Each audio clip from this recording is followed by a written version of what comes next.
Let me call the meeting to order. This is the time and place for the zoning administrators hearings for November 18th, 2009. My name is Wolfgang Kraus, and I'll be your hearing officer today. We've got 4 cases, a conditional use permit, a parking reduction permit, and 2 variance cases, and the exhibits are located on the panels directly behind me.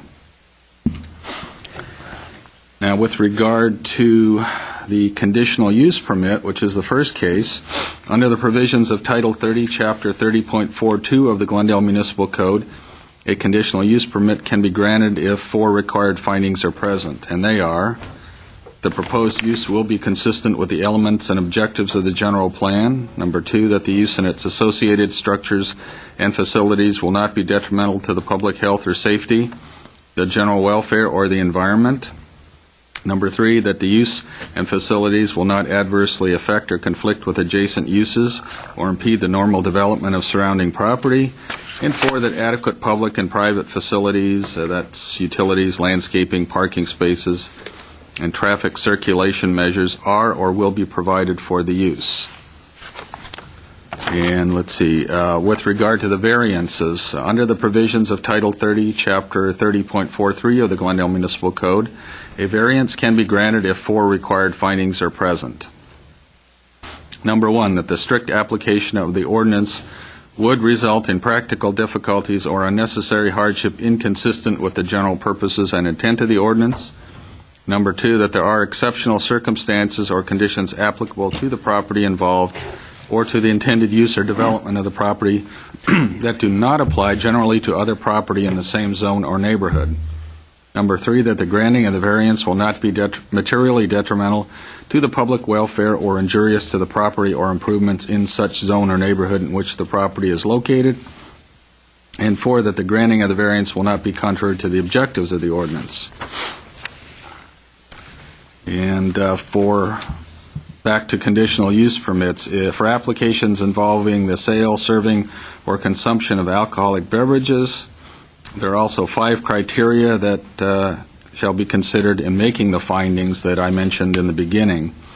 And number 1, that census tract with more than the recommended maximum concentration level of on-sale or off-sale uses, and as recommended by the California Department of Alcoholic Beverage Control, that such use does not or will not tend to intensify or otherwise contribute to the adverse impacts on the surrounding area caused by such overconcentration.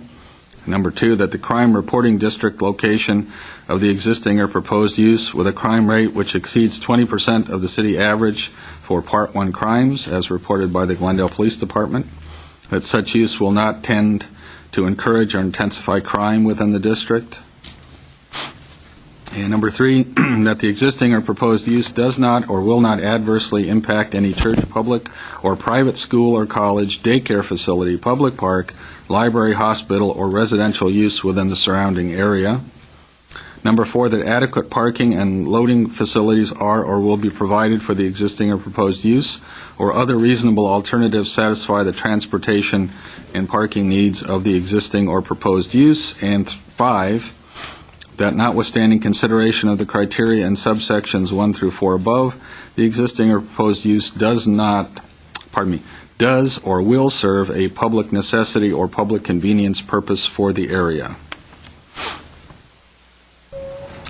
And we also have 1 parking reduction permit, and that has to meet the criteria set forth in Section 30.32.070. And there are actually 4 reasons for parking reduction permits, or 4 criteria. And again, if the evidence presented meets the criteria, then the case can be granted. In all of these cases, whether it's a parking reduction permit, variance, or a conditional use permit. If the findings of fact are not evident, then the request will be denied. A notification for this hearing was accomplished by the use of public notices, which were mailed to property owners located within 500 feet of the subject property, physically posted on the site in question, and placed in the local newspaper. The hearing will proceed as follows. First, I'll introduce the case and read a description of the application. Then, if necessary, I'll make reference to other correspondence and reports from city departments, although the comments from other departments are in the file. Then the case planner will make a brief overview of the case, give an analysis, and make a recommendation. After that, I'll ask the applicant to come forward, and everyone that speaks, please give your name and address, and then the applicant will be given 15 minutes to make their case.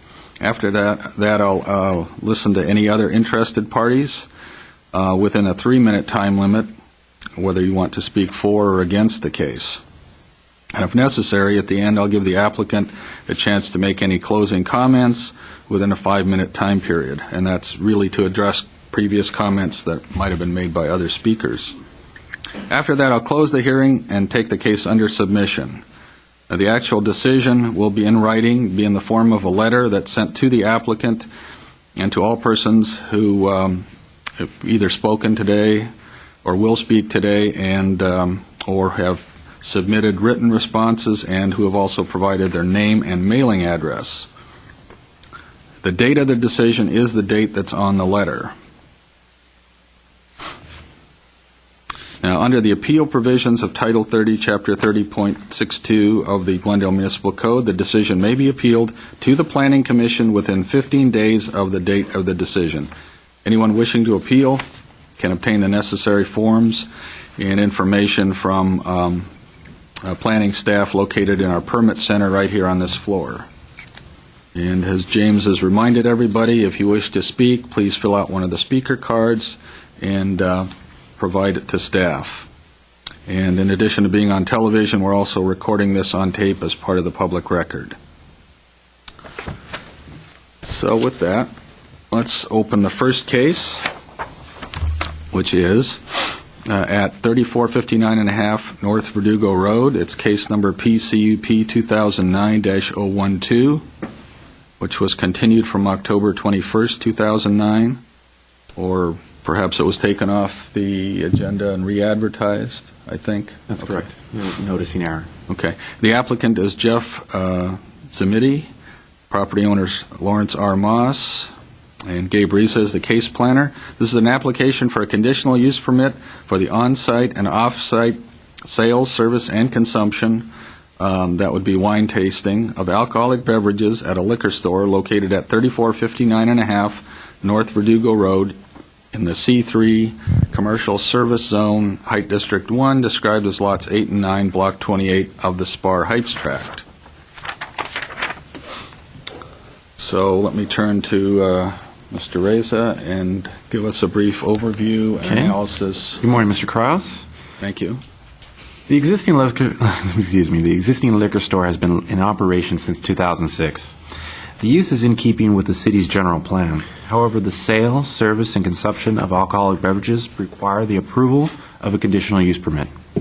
The current application for on-site sales, service, and consumption of alcoholic beverages, which will renew the existing conditional use permit, should not require any new city services, harm public safety and welfare, or be in conflict with any existing or anticipated surrounding land uses. Adequate parking exists to serve the use, and there are a total of 10 on-site parking spaces. It is unlikely that the establishment will have any serious issues with transportation and parking. Staff's field inspection found that the overall floor plan is consistent with the previously approved application and has no violations or any conditions of approval, or any of the conditions of approval. The existing liquor store will continue to primarily sell wine as a retail use. Staff would recommend that wine tasting area be limited to the previously approved 4-seat maximum. Staff recommends approval with 3 conditions, and its staff suggests that the hearing officer considers these 4 conditions. Condition number 1, that the off-site sale of beer and wine at the retail store shall be permitted, and that the sales of consumption of distilled spirits shall be prohibited. The retail store hours shall be between 11 a.m. and 8 p.m. Tuesday through Sunday. Wine tasting may be permitted on Fridays between the hours of 5 p.m. and 7 p.m., and on Sundays between the hours of 11 a.m. and 8 p.m. Special wine tasting events may be permitted on other days between the hours of 11 a.m. and 8 p.m., and should be limited to no more than 12 days per year. Condition number 2, that the seating for patrons shall be limited to no more than 4 chairs or bar stools.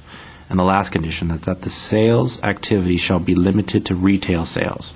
Wholesaling, winemaking, brewing, and distilling of wine shall be prohibited. That concludes staff presentation.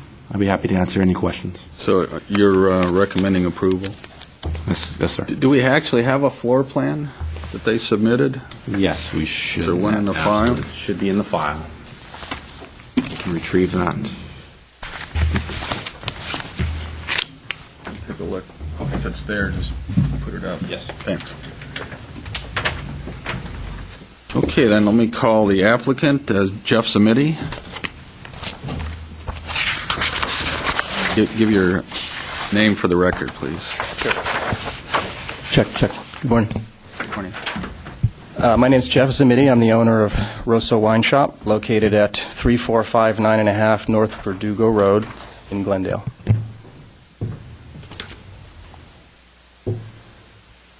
Go ahead. Rosso Wine Shop's been in business over 3 years. We're here today to renew our conditional use permit for on-site sales, serving, and consumption of alcoholic beverages and off-site sales of alcoholic beverages at a retail store located in Zone C3. Our specific licenses are for beer and wine only. Our proposed use is consistent with the various elements and objectives of the general plan because this is a renewal of a previous permit, and the proposed use has already been determined to be consistent with the general plan. Our business model remains the same. The zoned area C3 is for commercial use, and we are a retail wine store.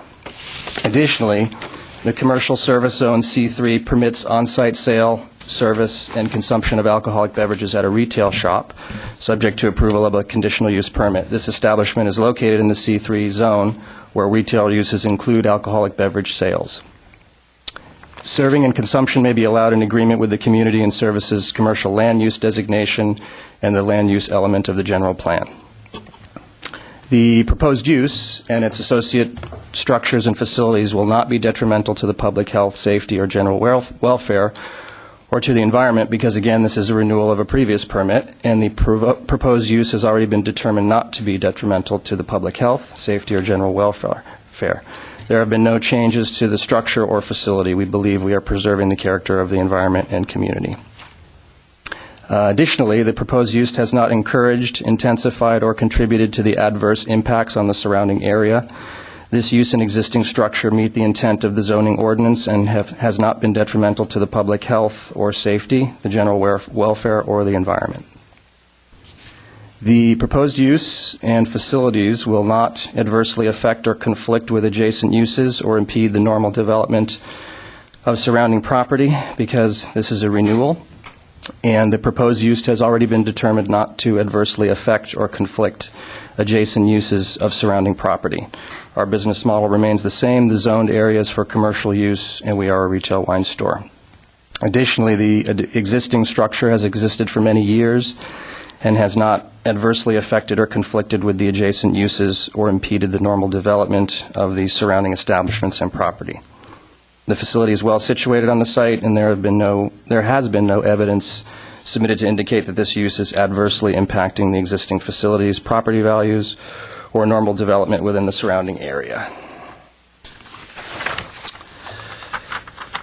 Adequate public and private facilities such as utilities, landscaping, parking, spaces, and traffic circulation measures are provided for the proposed use, as this is a renewal and nothing changes from the original use approval.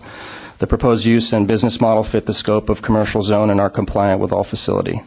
Adequate public and private facilities such as parking, loading, landscape, traffic circulation, and utilities are provided for the existing structure, and the retail store, the structure is properly accommodated and located on the site.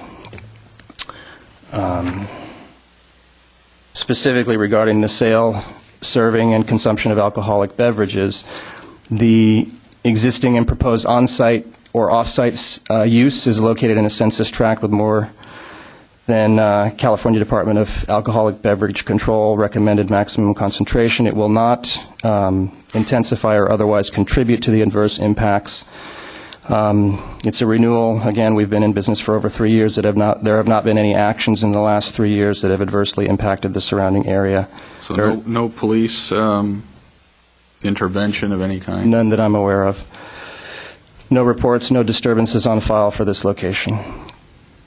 The existing or proposed use is located, if it is, located in a crime reporting district with a crime rate which exceeds 20% of the city average for Part 1 crimes. It will not encourage or intensify crime in the district, as, again, no reports on file that I'm aware of. Under this business model, the community has seemingly embraced the business. How will the existing or proposed use not adversely impact any church, public, or private school or college, daycare facility, public park, library, hospital, or residential use in the surrounding area? Again, we've been in business 3 years. It's a renewal of an existing permit, and all signs indicate that there's no adverse impact to the surrounding area, and the business is consistent with a commercial use zone. How will adequate parking and loading facilities be provided for the existing or proposed use, or any other reasonable alternatives satisfy the transportation and parking needs? As it's a renewal, these needs have been addressed, accounted for, and approved previously. And lastly, notwithstanding consideration of the above criteria, 1 through 4, this use will serve a public necessity or public convenience purpose for the area. As a good majority of the customers live within a few miles of the location, we seem to have the support of the neighborhood and in general have nothing but positive feedback from the community.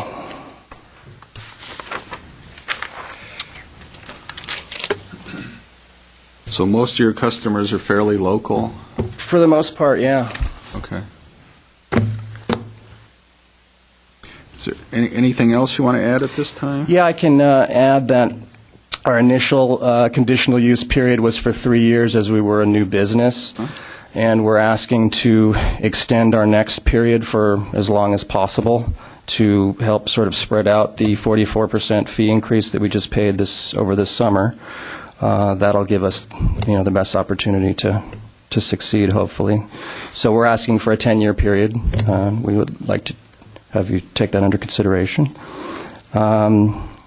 We also feel that as far as conditions go within the conditional use permit, the fewer of them we have, the better we feel we can compete. We're in a very sort of crowded field, and most people essentially buy their wine from the grocery store when they buy their food, so we have to offer them something special in order to compete. So with all of the conditions that are put upon us to restrict our operating, it creates a bit of a competitive disadvantage.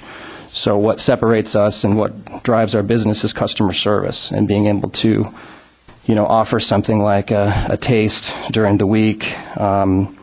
If a customer happens to come in and we happen to have a bottle open, they can, have a taste before they buy it. That's something that can set us apart from a grocery store, which, gives us an added value, which when times are tough and competition is steep, any kind of restriction to doing business makes it tough.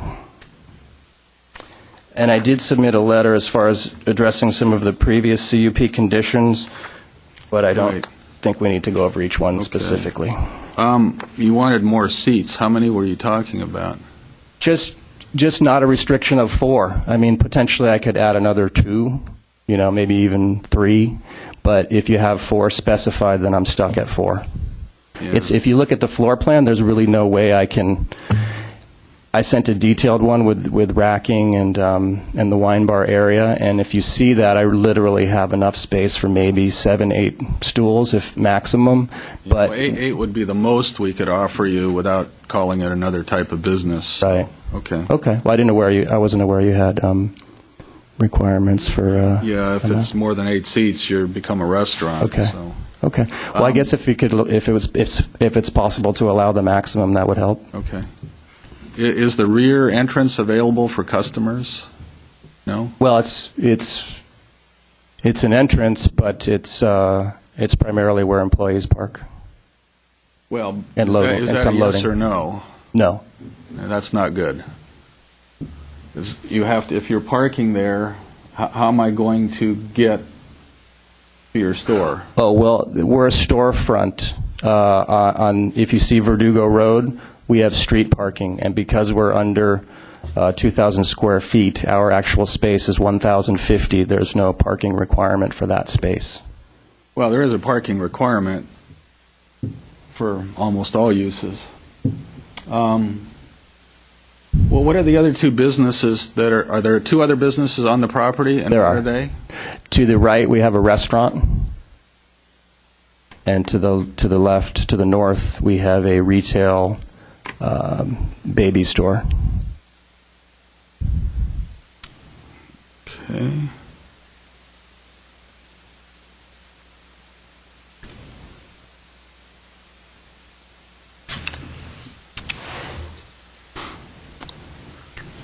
Okay. So I've got your letter. One of your requests was to not have the one condition related to the arcade devices, pool tables, billiard tables. Why would you need to get rid of that condition? I don't. I just thought that there's no physical way any of that could happen, and it's not our business model, so I didn't know if it was necessary anyway. Because when I first talked to Gabe, he said you had 19 conditions. That's the most he's ever seen. So I thought we could We've get... got ones with more than that. Sorry. Most I've ever seen. Well, this is a little bit different with the wine tasting.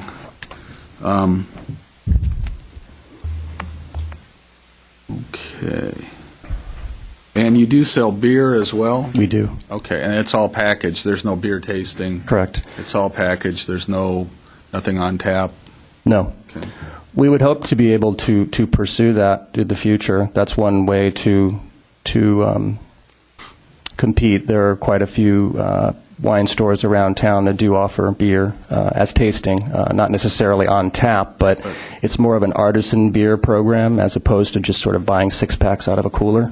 Okay. So it sort of lends itself to that kind of, tasting of small microbrews as opposed to just, someone coming in to buy a six-pack of Bud. Okay.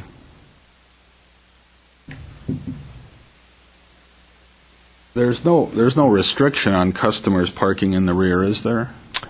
Is it posted? I never even considered that a customer parking area, as far as I know. They're assigned to the buildings because that's a back alleyway. There is access, but the customers park on, there's street parking right in front of the storefronts all along Verdugo Road. It does help to make the findings if you actually have some parking in a neighborhood like this. I think let's see. To be honest, no one addressed that the first time around, so I don't have an answer for you.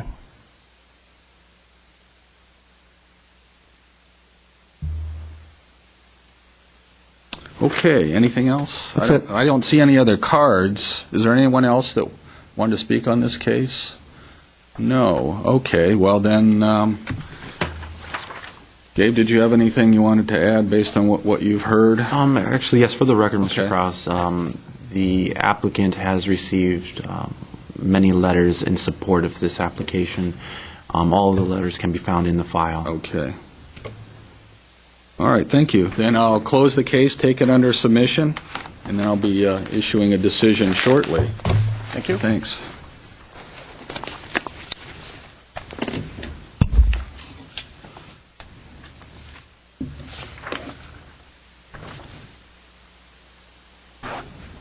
Switch that. Kenwood. So let me open the next case, which is at 510 North Kenwood Street, case number PPR 2009-007. Applicant is John Ott. Property owners are Ki Quinn Yang and Shi Wei Wang. Case planner is Roger Kiesel. This is an application for a parking reduction permit to allow the conversion of a 4-unit multifamily apartment building to a boarding house, requiring 17 parking spaces on a site that is proposed to contain 9 parking spaces, located at 510 North Kenwood Street in the R1250 high-density residential zone described as Lot 17, Block 6, Livingston Tract. Mr. Kiesel, did you want to give an overview, analysis, and recommendation as appropriate? Good morning. The project before you is a conversion of an existing 4-unit multifamily building into a boarding house with 9 parking spaces in the subterranean garage. While a boarding house is a permitted use in the R1250 zone, which is the zone in which the property is located, the site does not provide the minimum number of parking spaces required for a boarding house use. A boarding house requires 1 parking space for each habitable room. There are 17 habitable rooms in the 4-unit complex, and the 17 parking spaces would be required. As previously mentioned, there are 9 parking spaces currently on the site. The applicant has applied for a parking reduction permit to allow them to locate a boarding house use without providing the minimum number of parking spaces required. Staff believes that all the findings to grant the parking reduction can be made with some conditions imposed. The parking need for the proposed boarding house will not be as great as for similar land uses or the parking requirements established in the zoning code. The parking requirement for a boarding house established in the code, the parking requirement does not change based on the age of the residents of the boarding house. The submitted application states that the proposed boarding house will provide housing for 11 and 12-year-old minors and for 1 guardian for each of the 4 residential units. While the guardians may have automobiles and therefore need to park them on the subject site, the remainder of the residents cannot legally drive and are not anticipated then to have automobiles or the need for parking. Staff does recommend that a proposed parking reduction permit could be approved conditioned upon restricting the age of the residents to less than driving age. The intent of the parking regulations, which is to provide suitable off-street parking facilities for the general welfare and convenience of the public, will be met. The project as proposed with the staff recommended condition will not generate a parking need in excess of what is available on site. Sufficient parking is provided on the site to serve the intended use and future uses of the subject site. The intended use of the site is a boarding house for minors which are unable to drive and the guardians and their guardians. Given that the only residences of the site able to have automobiles are the 4 guardians, sufficient parking exists on the site for the intended use.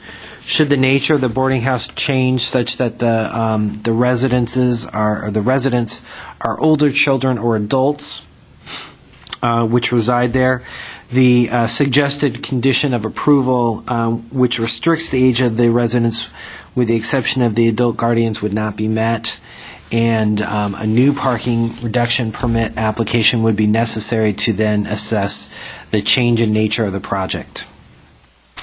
Staff has received several letters of concern regarding the proposed parking reduction permit. These letters have cited concerns regarding the lack of on-street parking on North Kenwood Street, the type of people who reside in the boarding house, the truck and school bus traffic, and the lack of water pressure in the surrounding neighborhood, I guess. The school bus traffic is due to picking up the children and taking them to school in the morning and then dropping them off in the evening. Glendale Water and Power did not cite any concerns regarding water pressure in the area in their comments. They had no comments. Traffic and transportation, where that section of the Public Works Department was initially concerned about the shortfall in parking spaces and requested an assessment of the impacts of not providing code-required parking. However, if, as suggested by staff, a condition was added to the approval of the project restricting the age of the occupants of the boarding house, traffic and transportation was satisfied that the assessment would not be necessary. Staff would also like to suggest one additional condition of approval that wasn't mentioned in the staff report, and that is basically staff recommends a condition that no more than 4 guardians be permitted to live on the site. And this would further ensure that sufficient on-site parking would be available. Staff believes that all the findings can be made in a positive manner regarding the project and recommends approval of the project with the 2 suggested conditions. That concludes my presentation. Okay, thank you. So let me ask the applicant to come up, John Ott.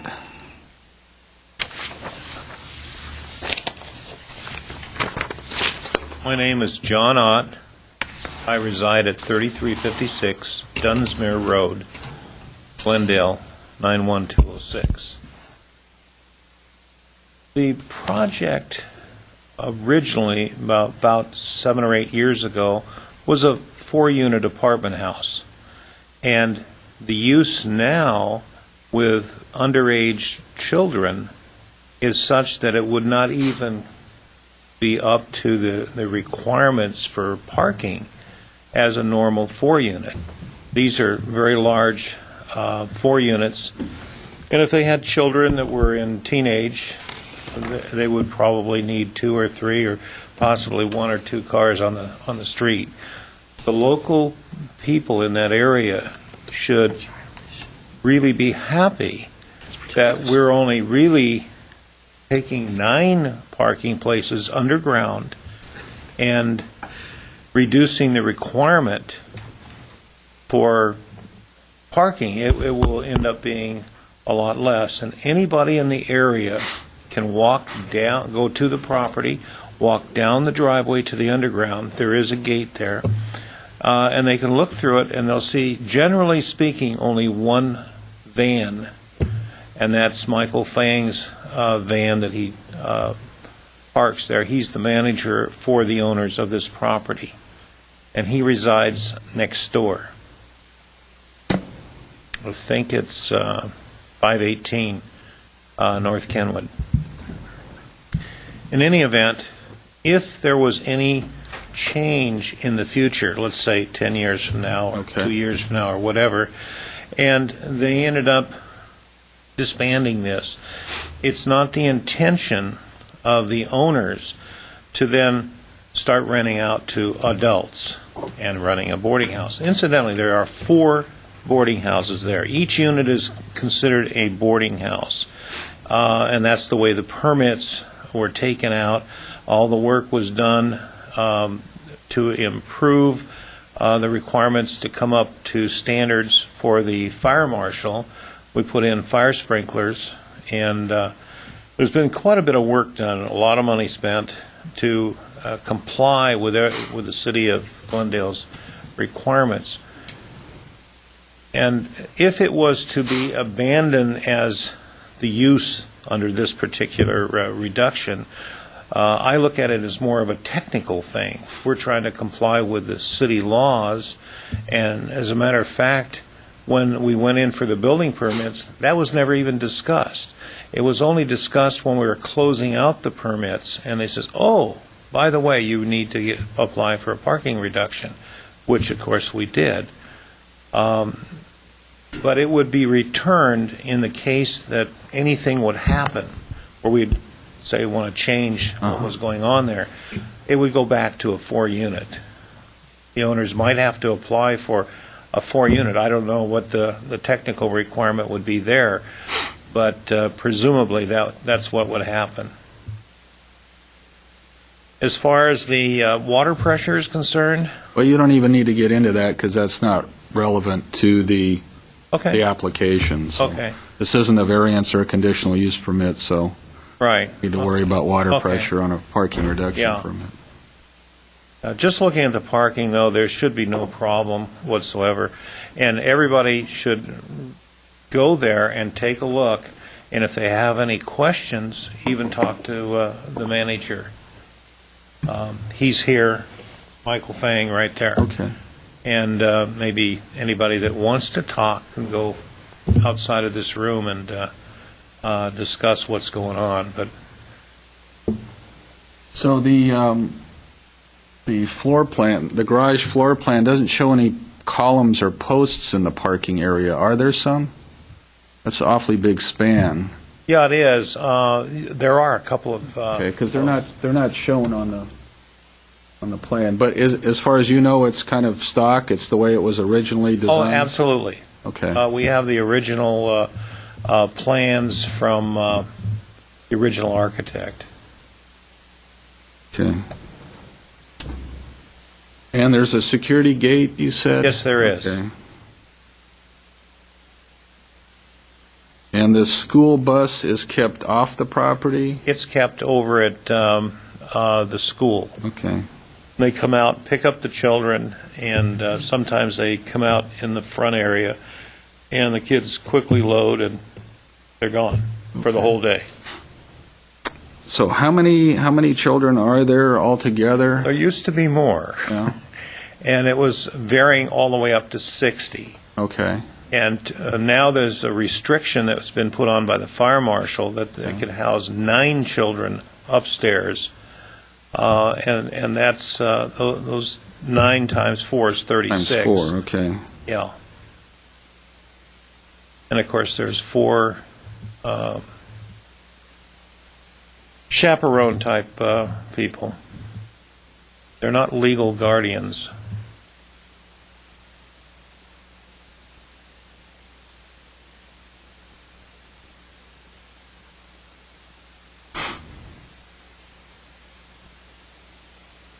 Okay. Anything else? I don't have anything Pretty else to straightforward. say. Okay. I will tell you this, that we went out, myself and an associate of mine, Virgil Trevino, who's here, Okay. and we did talk to 3 of the people that were there. But we couldn't, I guess the other guy was gone. There were 4 complaints, or 4 inquiries, I should say.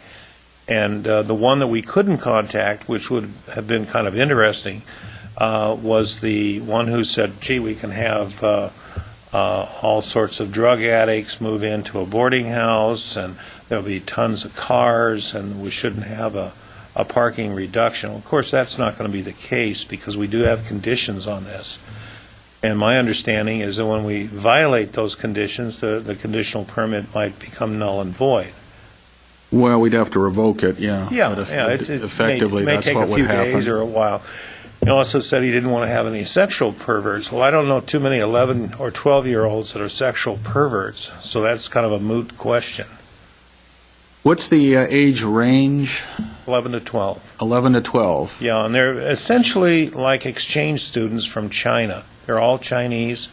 I'll tell you one thing, I've been in that school many times, and they're the nicest, most polite children you want to see. I wish the American kids were the same. Okay, thank you, Mr. Ott. Sure. And our next speaker is Michael Tanahan.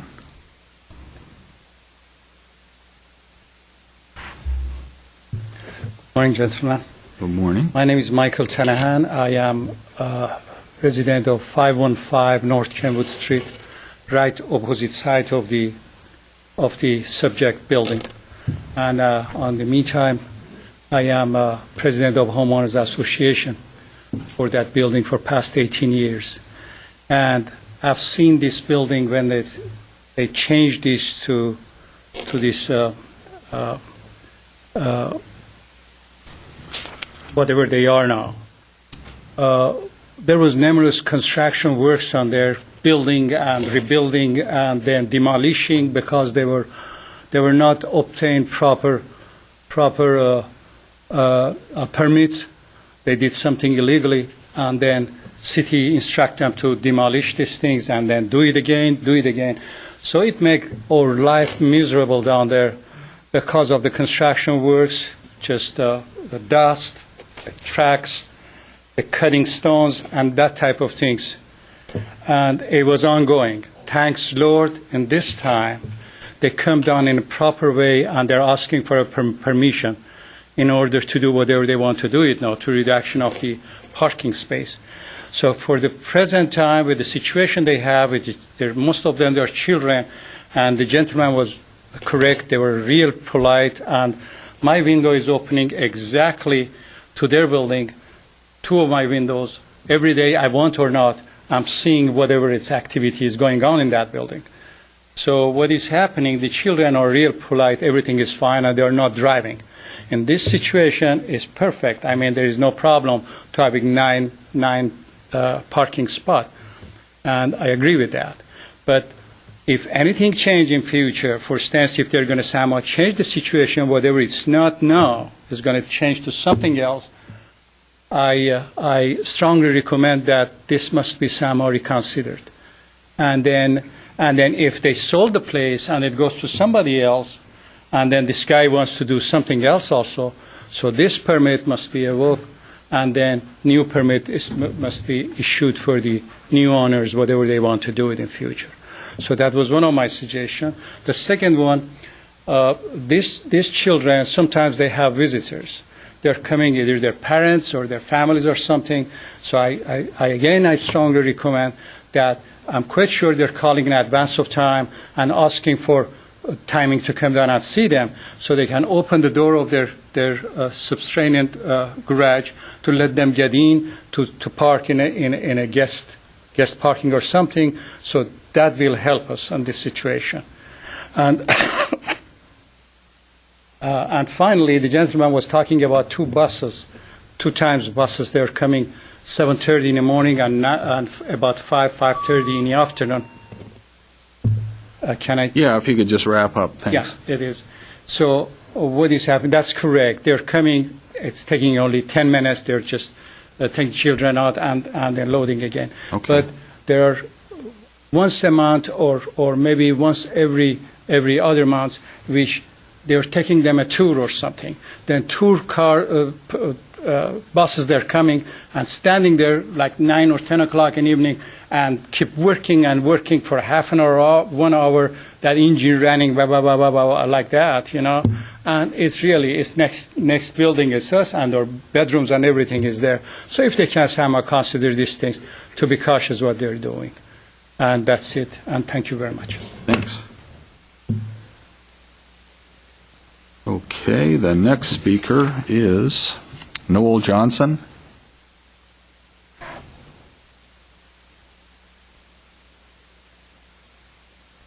Good morning. My name is Noel Johnson. I live at 412 North Kenwood Street, just 100 yards or so down the street.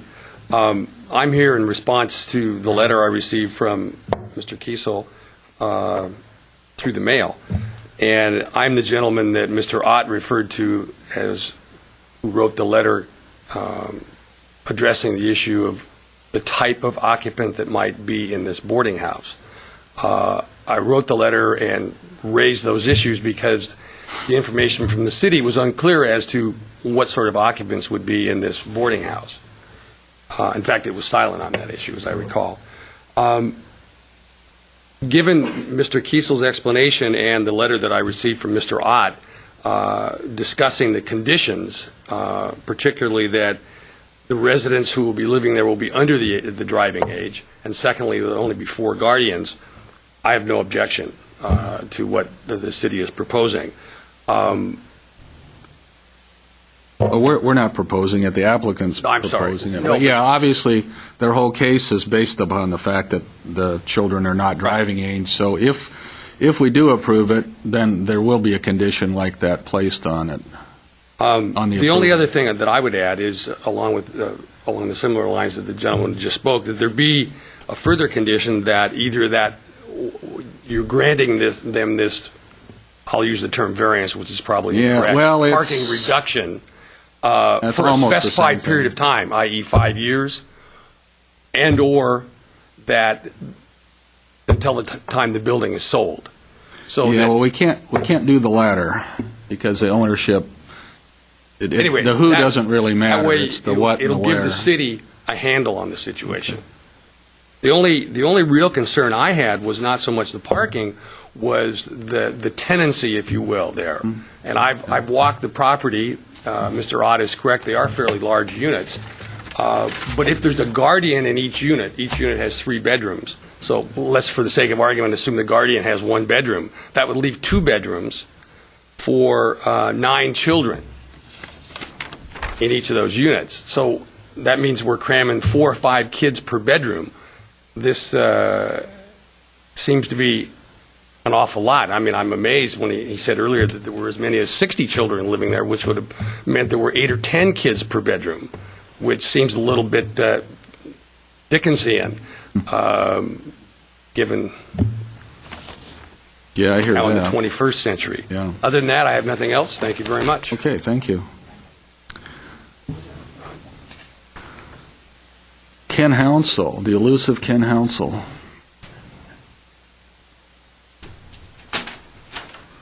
Good morning, Mr. Kraus. Good morning. I am essentially opposed to this parking reduction. We own and operate a couple of apartment buildings in the general neighborhood, and I'm concerned about the 8 short parking for other reasons. I heard that there's to be 4 guardians, but who's to say that they may find it necessary to increase it to 6 or 8 guardians? I also question about having a school bus stop there as to what it would do to traffic, it being a narrow street with cars parked on both sides. And I'm also concerned about visitors. I don't know what the visitor traffic would be. If you go on Louise or Kenwood, Jackson, any of those streets, even in the middle of the day, parking is at a premium, and at night it's totally unavailable. Having 11 and 12-year-old children there is probably acceptable, but I think there should be, as you probably pointed out today, a covenant that provides for a maximum of age 12, because all of a sudden 12-year-olds become 16 and they have automobiles. So my position would be that I believe in the long run it would create some parking problems which are at a maximum right now. It will not improve them, and I'll rest on that. Thank Okay, you. thanks, Ken.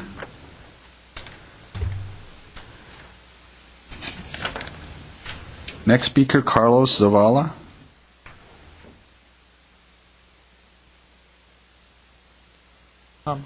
Good morning. My name is Morning. Carlos Zavala. I am the property manager for 500 North Louise.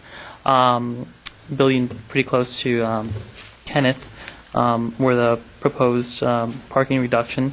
Again, I was here with regards to what kind of tenants were going to be occupying the property, as the letter that we had gotten from the city didn't really specify, what kind of rehab or boarding house it would actually be. Now that I had a little bit more information regarding 11, 12-year-olds being here, I don't see that that's a problem. But again, with the parking situation, my concern is with visitors as well. I understand that being that there would be probably 4 guardians there, that would be sufficient parking. But my other concern, again, when visitors come to visit the kids, just that area in Glendale is pretty crowded, and there should be some kind of,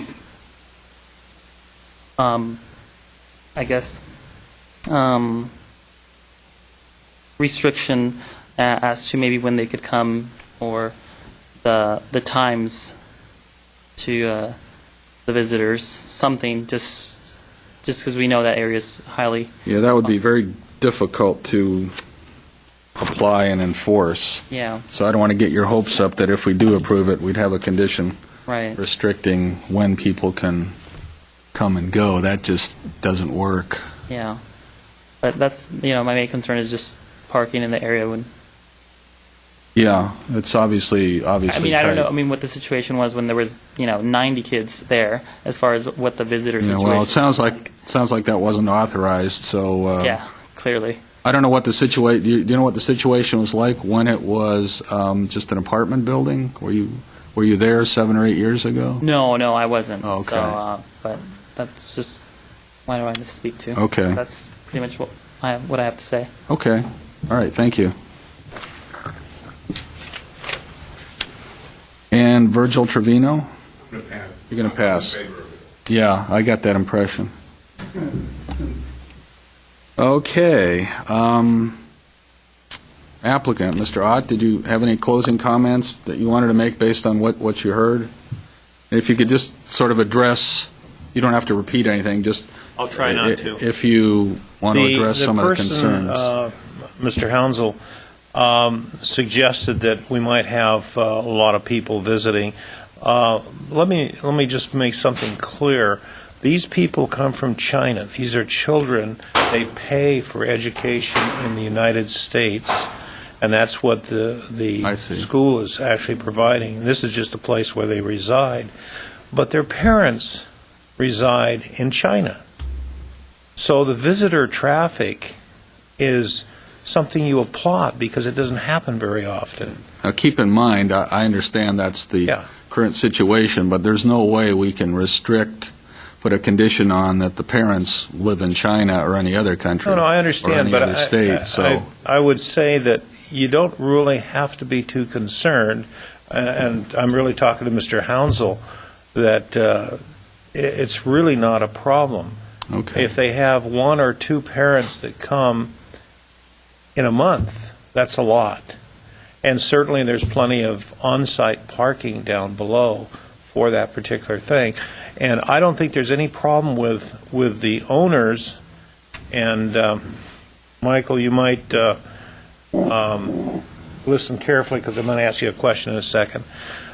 Is that the owners would agree to, or wouldn't have any objection to some sort of condition that says this is the operation and this is what we're doing specifically to that particular operation. And if they turn around and sell it, and that may change, that would be out. How about access to visitors? If there's a security gate, what method is there? Is there an intercom device or anything that could be used? Well, you can now? go directly up to the first unit, no problem. So I can walk up to the first unit. There's no security to get to that unit. None. Okay, but what if I pull in the driveway? Then I have to get out of my car. Yeah. And walk up to the first unit. Yeah. Okay.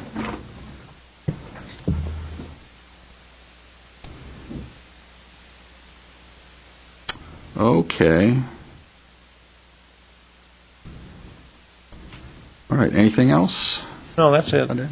Okay. Thank you. Sure. Roger, anything you want to add? That pretty much covers it. I don't have anything to add. Okay. Then I'll take this case under submission.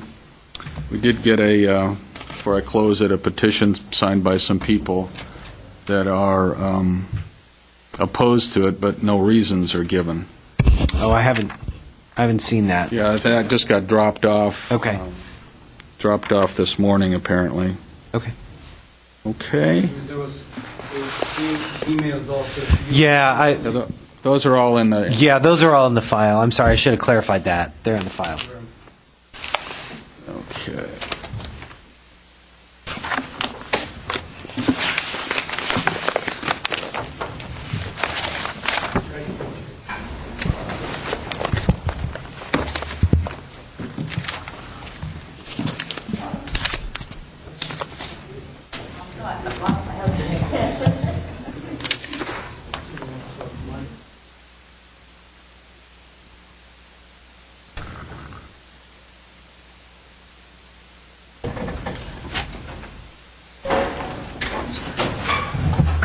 Okay, so with that, let me open up the next case, which is at 3636 Urquidez Avenue, which is case number PVAR 2009-034. The applicant is Varouche Abidi. The property owner is Varouche Azoyan. Case planner is Dennis Joe. This is an application for a standards variance to construct a 346-square-foot addition to the rear of an existing single-family dwelling without providing a second covered and enclosed parking space located at 3636 Urquidez Avenue in the R1 low-density residential zone, described as Lot 22, tract number 14896. see. So, Dennis, did you want to give a brief, not brief, but a staff report that covers this case? Yes, thank you and good morning, Zoning Administrator. I'm going to be approaching the exhibits and Okay. doing my presentation. Once again, this case is PVAR 2009-034, located at 3636 Ruquetes Avenue, and it's within the R1 4H2 zone, which is low density. The description of the existing property is that the subject lot is an interior lot. It's relatively flat, regular in shape, and it's approximately 4,996 square feet in size. The site is developed with a one-story, 1,155 square foot single-family residence with an attached one-car garage that is 302 square feet in size, built in 1949.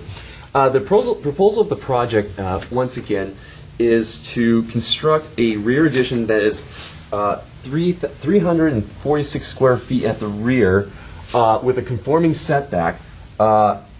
However, it's proposing not to provide the 2 enclosed parking spaces which is required in this zone. On to staff's analysis. Once again, the subject property has been constructed in 1949 and it's built with a one-car garage which is attached with an interior dimension of 14 feet 4 inches by 19 feet 4 inches.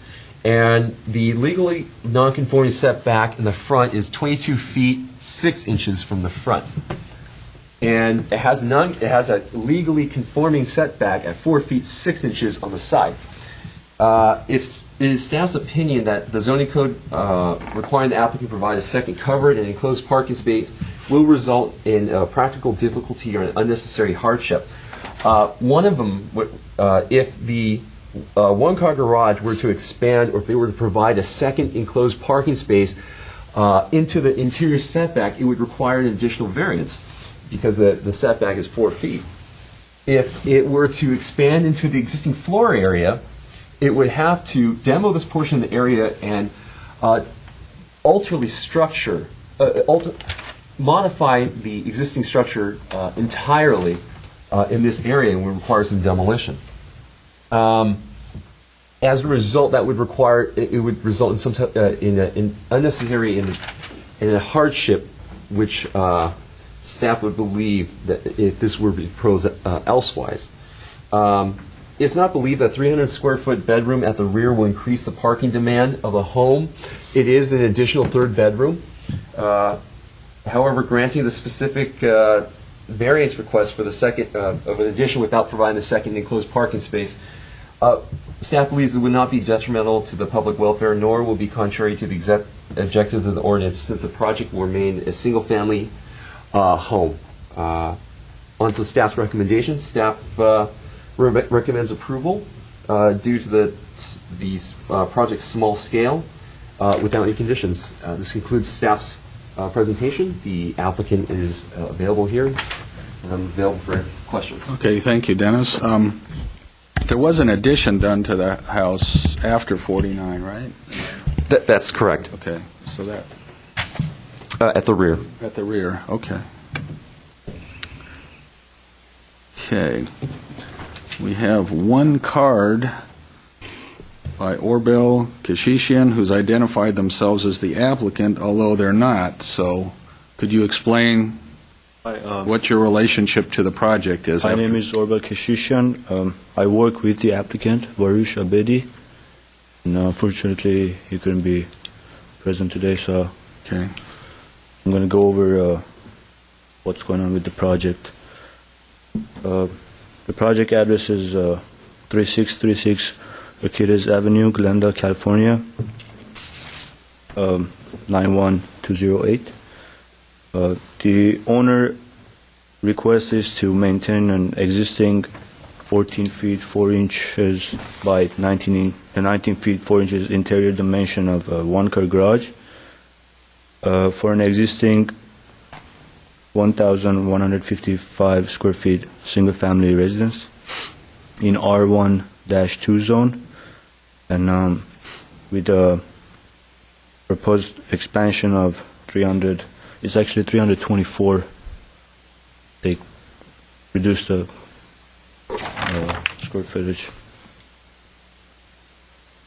square feet.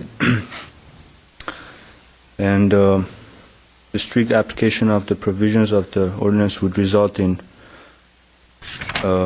unnecessary hardship for the owner, because there is no way we can meet the parking requirement of 20 by 20 feet inside clear dimension for a two-car garage, because it's pretty the property line is pretty close to the structure. That would trigger another setback variance. The variance will be in the best interest of public health and general welfare. Proposed addition and existing one-car garage are over 20 years old, and the owner hasn't received any complaints from the community and surrounding neighbors. The existing structure and one-car garage will not and has not proven to create any parking impact or problems for street traffic. It will serve the single family only. No negative reports or complaints have ever been filed or received. And approval of the variance under circumstances of this particular case will not affect the health and safety of persons residing or working in the same neighborhood. And in this case, the shortage of garage will not have the garage located in R1-2 zone has been in existence since 1940s. An existing 15 feet driveway will help ingress and egress to the site. I would like to include there was another case approved by the city at 3604 Aquiles Avenue. The case number is PPR 2007-012. So I would like you to take that under consideration. What about that case? They had the requirement was for that project was to provide a 20 feet by 20 feet two-car garage, but the case was approved, and they let the owner have maintain 14 feet 4 inches by 18 feet 10 inches garage for an existing 875 square feet single-family residence in an R zone with an addition of 699 square feet. And, okay. And you chose to apply for a variance rather than a parking reduction permit. Okay. Yes. Okay. Anything else? Anything else you want to add?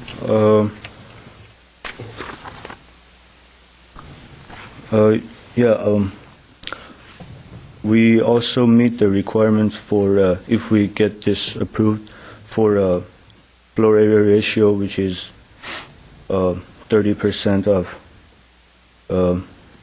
required, the 40%, and also the lot coverage. We have 37% of lot coverage, and required is 40%. And landscaping,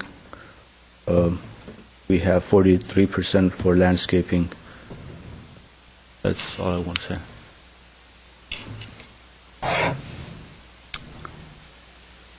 Okay, then let me ask you some questions. Obviously, the primary thing in a variance case is being different than the typical situation.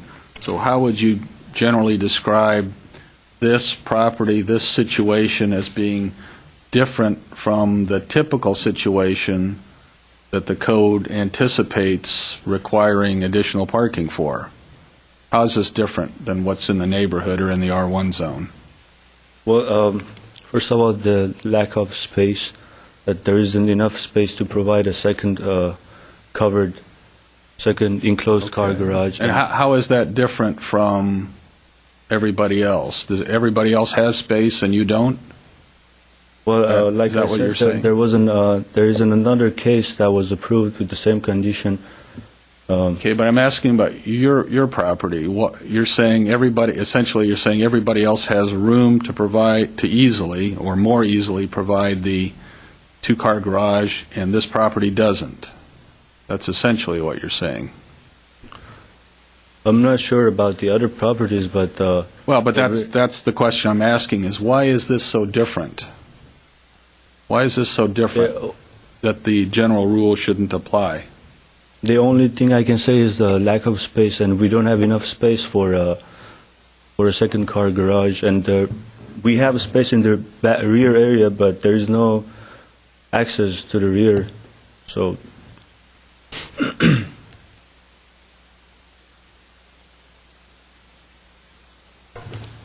and then on the fourth finding, which is in keeping with the objectives of the ordinance, why is having a one-car garage in keeping with the objectives, which are when you expand that you have at least a two-car garage? well,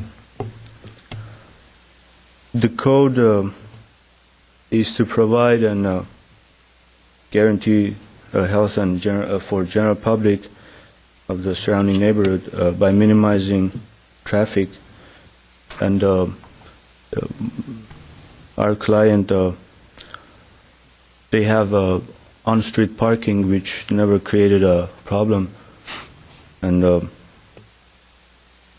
also they have a driveway they can use for a second car.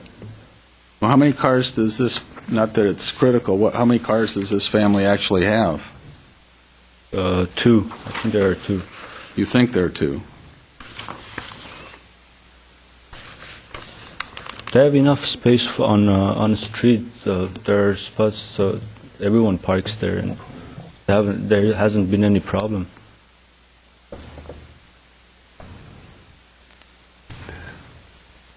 Do the other houses on that block, do they all have one-car garages, or most of them have two-car garages? What do they? Do you know what they have? No, I do not know about that. You don't know. All right. Anything else you want to add? I don't see any other cards here. So, there any concluding statements you want to make before I close the case? Then. No, No? that's fine. Okay. Thanks. Dennis, did you want to make any closing comments? Anything you want to add? Staff has no further comments. Okay, thanks. Then I'll close this case, take it under submission, and I'll be issuing a decision shortly. Oh, thank you. Thank you.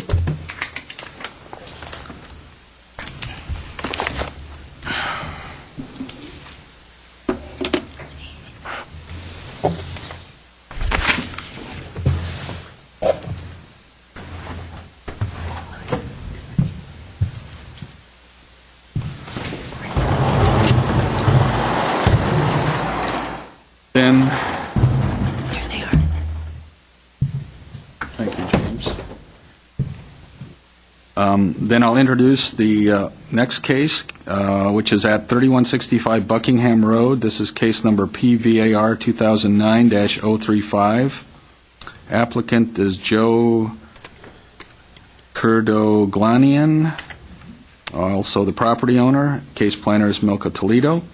This is an application for a setback and standards variance to legalize retaining and freestanding walls exceeding 18 inches above existing grade in the front setback, retaining walls exceeding 3 feet above finished grade within 5 feet of the interior setback area, exceeding 5 feet above finished grade more than 5 feet from the interior property line, and legalizing 7 lamp posts in the front setback area at 3165 Buckingham Road in the R1R Restricted Residential Zone Floor Area Ratio District.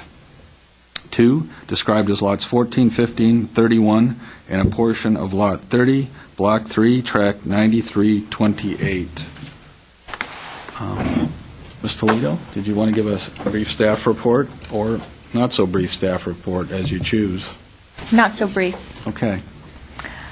My name is Milka Toledo. I am the case planner for this case. As indicated, the project is located at 3165 Buckingham Road. The exhibits are posted on that panel behind you. We have the site plan section or elevation views of the retaining walls and photos of the existing conditions and lamp fixture that's proposed to be located on top of the pilaster. Again, this project is located in the R1R restricted residential zone.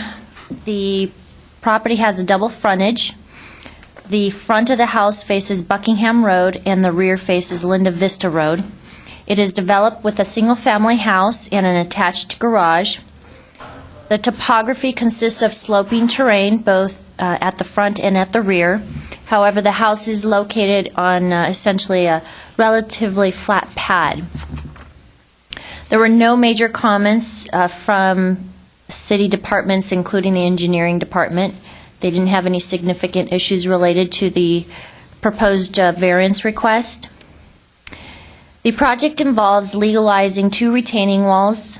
One wall is located along the easterly side of the property and will have 1 light fixture on top of the pilaster adjacent to the driveway. The second wall is essentially parallel to the southerly property line facing Buckingham Road and is located in the front setback area. The wall has 6 pilasters, and the applicant is proposing a lamp fixture on top of each pilaster. The retaining wall along the east side of the property was constructed to support the hillside. Presently, portions of the wall exceed a maximum allowed height in the front setback, in the interior setback, and beyond 5 feet of the interior property line. Originally, a zoning approval was issued to construct a retaining wall in compliance with the zoning code along, again, the easterly portion of the property. During the construction process, a portion of the existing driveway next to the wall was graded in order to reduce the slope that existed in that area, ostensibly to improve the ingress and egress to the parking area. Upon regrading of that driveway, a portion of that retaining wall that is located within the front setback became exposed. So therefore, what the result was that the actual wall became more exposed and higher in height compared to the way it was originally proposed on the plans, and therefore created a self-imposed hardship. Portions of the easterly wall range from approximately 2 feet to 2 feet 6 inches above existing grade in the front 15-foot setback area, and the maximum height in this area allowed per code would be only 18 inches above finished grade. In addition, the retaining portion of the wall located within 5 feet of the interior setback ranges from approximately 4 feet to 5 feet 8 inches above finished grade, and the maximum allowed height would be 3 feet. And finally, a portion of the wall located beyond 5 feet from the interior setback area ranges in height from 5 feet 6 inches to 8 feet above finished grade, where the maximum allowed is 5 feet. The wall located in the front setback area with parallel to Buckingham Road exceeds a wall height of 18 inches above grade, and it ranges approximately 2 feet to 5 feet in height. And that particular wall was not part of the original zoning approval. The wall retains a relatively small amount of earth, and a large portion of it is freestanding. And finally, the applicant is proposing 7 lamp posts in the front setback area, where 4 is the maximum allowed per code. There are concerns that the applicant has addressed or expressed regarding the lack of lighting in the neighborhood, which warrants the need for new lamp fixtures. It's true, there is no on-street lighting. I have conducted several site visits both during the day and in the evening hours, and the area does lack illumination. However, considering, again, the site conditions, the topography, and the narrow streets, it's understood that, yes, they do need some lighting in the area. However, there are ways to achieve on-site lighting and safety without proposing 7 lamp fixtures, again, where the code is allowing them up to 4. So there are ways around this, and I have explained that in the staff report. So unless you feel it's necessary, I wasn't planning to go over that particular reasoning. I understand that, yes, thank you. There are 4 required findings in order to approve a variance. Staff was not able to make all 4 findings, as noted in the staff report, as it relates to exceptional circumstances, how it's not detrimental to the public welfare, and how to be in keeping with the objectives of the general plan. So staff's recommendation, again, staff believes that we cannot make the 4 findings in a positive manner, and therefore couldn't make a recommendation for the zoning hearing in this case, the zoning hearing officer, to approve the case. If there are any questions for staff, I'm available. Okay. How does what's out there now deviate from the original design review? Do you remember? I don't remember if at that time, if the board reviewed the walls. But there was no wall in the front as part of that plan? No. As a matter of fact, the original photos that were submitted with in the DRB packet did not show a wall. Just they had a split rail fence in the front, parallel to Buckingham Road, and the easterly side my recollection, did not show a wall at all. It was just landscaping. And there was, and I can understand why they put up a wall, and that was approved by staff, because there was I guess the earth was not stable, and it's true, there was earth, you could see the gravel and the dirt on the ground, and obviously there was some issues there, and that's why the applicant proposed to construct a wall to sustain and prevent further instability that, again, that the current condition was in the earth. Okay. All right. Thank you. Oh, the wall materials, are they the same as what you approved on the... Yeah, it is decorative. It is decorative. I believe it's a split face material. So it is. So there were no issues with the material, and it is all consistent. Meaning the easterly wall and the new front wall. It is consistent as it relates to the code in terms of the use of material. Again, it's just locations and height. Right. Okay. Thank you. I have one card from the applicant. Mr. Kurdoglanian, please come up, give us your name and address for the record. Hi, my name is Joe Kurdoglanian, and my address is 3165 Buckingham Road, Glendale, California, 91206. Okay. So tell me why you'd like me to grant this variance, in addition to what you've put in writing. Well, it's been a 2-year thing. I mean, I bought this house 2-3 years ago, Mr. Cross, and what I want to explain to you today is there are a lot of exceptional situations when I bought this home. The first and foremost thing when I bought this home that was my concern, major thing, was the driveway.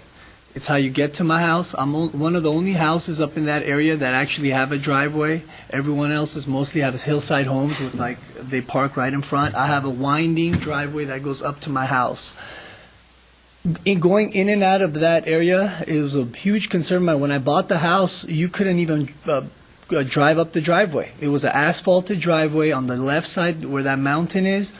All the debris, it's worse than a probably 60% slope, and it's a decomposing granite that continuously crumbles every time it rains. It was very dangerous. Most of the time, you'd have to park on the street to walk up, and even if you decided to walk up, you probably slide down because of all the debris on the ground. So, when I bought this home from the Erstads, who live a few blocks away from me now, and they also always had this problem. They had kids.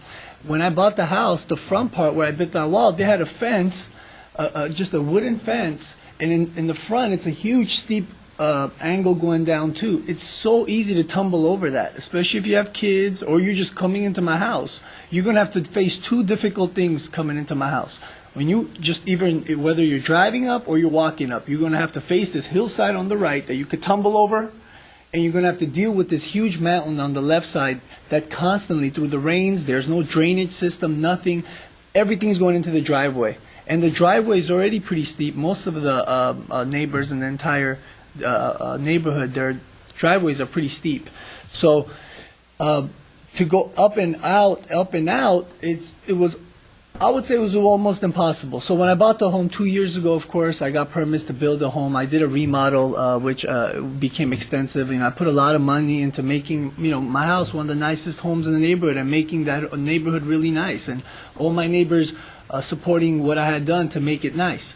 But in order to really make that house functional, was to make the driveway protected and to be able to go in and out with cars. Okay? So I got a separate permit from the city. Everything on the house, Mr. Kraus, that is dealing with the house, I perfectly made it through my architects, through my contract. Everything I had as far as planning and passing, I did. So, and I'm sure Milka will tell you that. My house is built the way it needs to be built. So I took that same pride in building this wall and also this front wall, which was this. I got a permit to build this wall. Okay. The permit, I have a final. This wall that is built right here, I have a final that's been approved. Okay. It's not like I went and I tried to build something that I shouldn't build. I didn't need to put more money and make this even a bigger project than it needed to be. I don't want to have my wall higher. It was done for the safety of my children. I have 2 children. And it's done for the safety of everybody who wants to come to my house, whether it's with their car or where they want to walk up. And for me, I'm not a contractor. I had a contractor, I had an engineer, and the City of Glendale inspector. And all 3 of those people came together and decided that this wall has to be higher. If it's not higher, this mountain is going to crumble into my driveway. You've never been probably to the site, but if you ever go, if you put a 5-foot wall there, it's like not putting a wall at all. You might as well not put a wall. Everything is going to crumble down to your property. I built a major wall that was, decorative, that goes with the neighborhood. I built a swell behind it. I spent a lot of money building a swell so the proper drainage would come in and out. Because I plan on living here for the rest of my life. I didn't build this house to get away with anything. My home was built the correct way, and that's why I have a final on the wall. That's why the inspector finalized it. It's a process when you build the wall. It's not like I just built it and it became 8 feet. Every time it was going higher or rebars or the drain, the city inspector was there and he signed off. That's why I built it. That's why he's there for it, to help me build a proper wall, because I'm all about doing things properly. I don't want to do something improper. And everyone in my neighborhood will testify to that. Were the plans ever modified? Yes. Now they were. See, I'm talking about then, during construction. No, I guess what had happened and where this whole confusion was because when my engineer and my contractor and the inspector, decided that the wall needed to go higher, my engineer did not submit the new plans to make it what it was needed to be done. That was agreed to. So I didn't even realize that. I didn't know. That's why I went. I spent more money and I got the new plans, which is right here, which what was proposed. Now, the front, as far as what the front is concerned, that area is extremely dangerous area. Okay, when we first got there, that was my number one concern. Not even building the home, was worrying about. We had 2 stakes of wood going across probably 20 feet angle. That it's even now when you stand there, there's areas that I could probably say is pretty dangerous, just because it's so steep. there's no way to maintain a slope and go 18 inches, what the city proposes, throughout that slope. This is an exceptional situation. This is not a flat land. Even though my house is sitting on a flat land, all these areas we're talking about are extreme, extreme slopes. They're not like, they're very slopey. This whole hillside area is. Where's the entrance to your garage? Is it from the? It's right up the driveway. You know, you just go right into the I mean, driveway. you've got a lot of paving on both sides. The paving is the driveway. All that paving. Where's the door to the garage? It's right in the front of the garage. Like if you were, I could come show you if you like. Up here? Yes, sir. This is Yes, or sir. here? No. There. Right there, sir. What you're seeing as pavers is, again, originally when I bought the house, it was all asphalt, and it was all, the slopes were all wrong. You couldn't even bring your car up there, really. You couldn't go in. As a matter of fact, going north of Buckingham, you couldn't pull your car in. You'd only have to come from the south side to be able to come up. That's how bad the slope was. I fixed all the slopes. You know, just overall, when you come to the house, you'll see the quality of how I did the project. Again, my intentions are not to spend more money and build this wall higher. I did it because, as you can see in the pictures, right now, even this last rain that we had, this decomposing granite, I got to go behind this wall every 2 weeks and clean things up because it's crumbling. The whole thing is crumbling. Even now, as high as it is, I hate to say it, but it's not high enough because it just continuously crumbles, and that entire swell in the back gets filled. At least 50 feet of that wall in the swell area always gets filled, and every 2 weeks I got to go back there, clean it out, because it's a crumbling, very dangerous area. And that's what the owners previously had a huge problem with. That's why they couldn't take their car up, or when they did drive their car up, their tires wouldn't catch. And you have to understand, I only have one access going up to my house, and whoever decides to walk up my house has to, if it's not protected, if it's constantly there's mountain debris on the ground, how are you going to come up to my house? I mean, it needs to be this height because it's an exceptional area.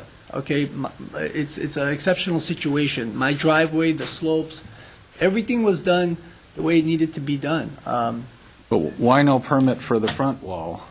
From what I know, is you don't need a permit for that. How tall is it? I have it over there. It ranges again because it starts off slow. At the highest. Goes up. At the highest part. Highest, I think I would say. See, there's inside and outside. From the inside part of the driveway, outside.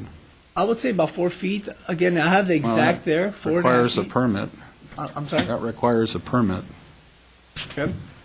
If it's a retaining wall, which you're saying it is. Right? It's really not a retaining wall. All it is doing So it's is 4 feet on both sides. what it does is if you're going up my driveway like this, if you're going up my driveway. Oh, if I'm looking at the tall, like a cross section, the uphill and the downhill side, they're both 4 feet. No. There's areas it's only 18 inches. There's areas it's only 18 inches because as the driveway slopes up, the wall gets smaller. It just kind of builds. It goes with the slope of the driveway. All right. All that part does is really protect us from falling down. It's not a wall that's protecting me from a mountain. I get that. Part of your request is for these lights. Why so many lights? Why is this property so different that you need more lights than everybody else can have? There's two reasons about the lights, and again, I'm not here to try to get more lights or whatnot. I want to do what's right. If it's less, but that's what you're asking for. Yes, the reason I was asking for the lights the way I had the pilasters set up. Again, I don't mind if I have one less light than what's proposed or whatnot. I built the pilasters because I thought this was correct. But the main reason is we have no street lights. On Buckingham, we're one of the few streets in that whole neighborhood that we don't have street lights. There's no street lights. So it's very dark at night. And I have a long driveway. Like I said, I'm one of the only houses in that whole area that has a driveway. There's other homes that have 4 lights and they don't even have a driveway. They just have a garage that they park in front of. For my house, I have probably 3,000 square foot driveway, and that's a lot of area. When you're coming out, how are you going to get down this area? It's a slopey. When you're coming out, it's not an easy way out, especially when it's dark. So I did that absolutely for the safety of anyone in the evening. Because You didn't consider other lighting alternatives? well, the lights that I want to also put are not lights that are going to be strong, bright lights. I want to put lights that are, they sort of illuminate like low. But you could build low-level lights into the wall that just shine on the driveway. On the driveway. Did you consider that? At the time I didn't, but I'm open to lighting suggestions. It's not like I want to do what's right with the whole project. My main concern was the safety of my children, and these walls have to be their height they are, or else we're going to have a huge safety issue.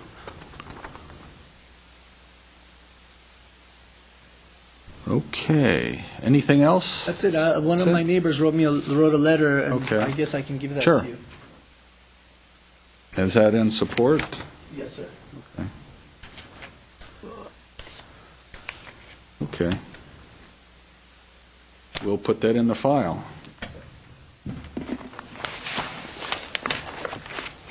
Okay, thank you. I see no other speakers. No one here that wants to speak. No, I Okay. am here. My name is. Well, you either have to fill out a card and, No, I did. okay, well then I'm sorry. We can't conduct this if you're not willing to. Actually, I don't have anything that I touched it. Okay, well then thank you. Okay, with that, I'm going to close the case, take it under submission, unless, Milka, you have something you want to add? No, I just want to know if the lady was here for Buckingham Road. No, I'm not. Well, why don't you come over here and instead After of the speaking meeting, from across the room. after the meeting is over, Okay. maybe we can answer a question that you have. Okay, no further comments? Okay, thank you, Ms. Toledo. Then I'll close this case and take it under submission. I'll be issuing a decision in writing. So with that, today's hearings are closed. Thank you for coming.